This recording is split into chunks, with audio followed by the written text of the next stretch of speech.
জান্নাত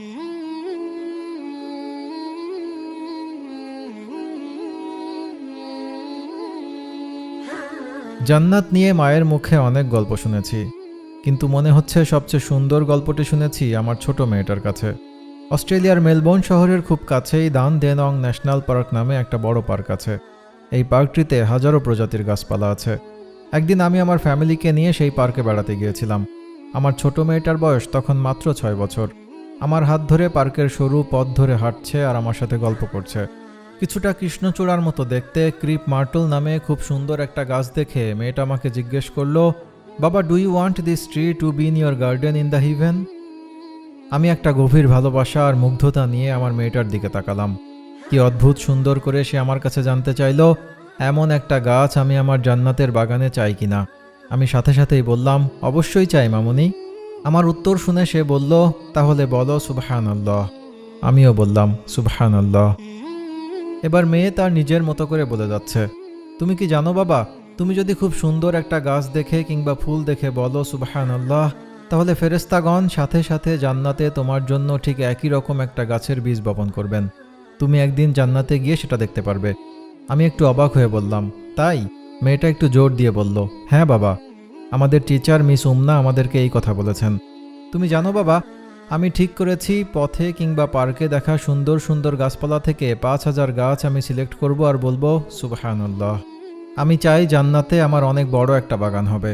সুন্দর সুন্দর এই 5000 গাছ দিয়ে চারপাশটা ঘেরা থাকবে। দেখতে অনেক সুন্দর হবে, তাই না বাবা? আমি মুগ্ধ হয়ে একটু কল্পনা করার চেষ্টা করলাম। তারপর বললাম, হ্যাঁ মামুনি, অনেক সুন্দর হবে। এই সব কথা বলে বলে মেয়েটা আমাকে সেদিন কাঁদিয়ে ছাড়ল। কারণ এরপর সে জিজ্ঞেস করলো, তুমি জান্নাতে আমার সেই বাগান দেখতে আসবে বাবা? প্রশ্ন শুনে আমার অশ্রু ভেজা চোখ লুকাতে আকাশের দিকে তাকিয়ে বললাম, আসবো মা, ইনশাআল্লাহ। সেদিন খুব দেখতে ইচ্ছে করছিল আমার মেয়ের জান্নাত আর তার কল্পনার বাগান। মেয়েটার এই কথাটা নিয়ে আমি পরে খুব ভাবতাম। জানার চেষ্টা করলাম তার ওই তুর্কি টিচার মিস উমনা কেন এমন কথা বললেন। পড়তে পড়তে পরে জানতে পারলাম এই গল্পের পেছনে আবার আরেকটা গল্প আছে। আমাদের রাসূল সাল্লাল্লাহু আলাইহি ওয়াসাল্লাম মেরাজ থেকে আসার পর একদিন সবাইকে বললেন, তোমরা কি জানো মেরাজে আমি আমাদের পিতা ইব্রাহিম আলাইহিস সালামকে দেখেছিলাম? সবাই খুব আগ্রহ নিয়ে জানতে চাইলেন, ইয়া রাসূলুল্লাহ, আমাদেরকে বলুন কোথায় দেখা হয়েছিল আর কি কথা হয়েছে আপনার সাথে? নবীজি বললেন, ফেরার পথে আমি ওনাকে দেখতে পেয়েছিলাম। তিনি আমাকে দেখে বললেন, আপনার উম্মতকে প্রথমে আমার সালাম জানাবেন, তারপর তাদেরকে বলবেন আমি জান্নাত দেখেছি। জান্নাতের মাটি খুব সুন্দর আর উর্বর।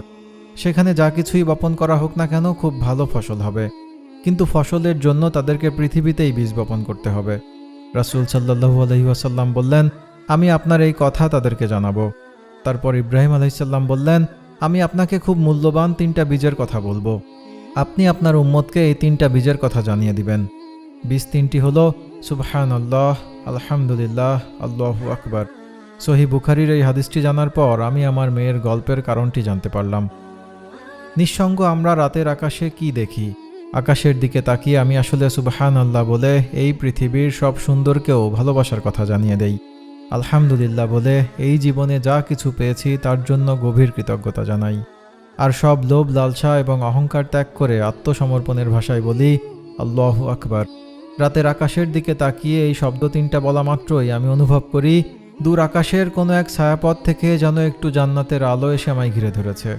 আমি আমার জান্নাতের বাগানে আমার পছন্দের সব রকমের কাঠগোলাপ চাই।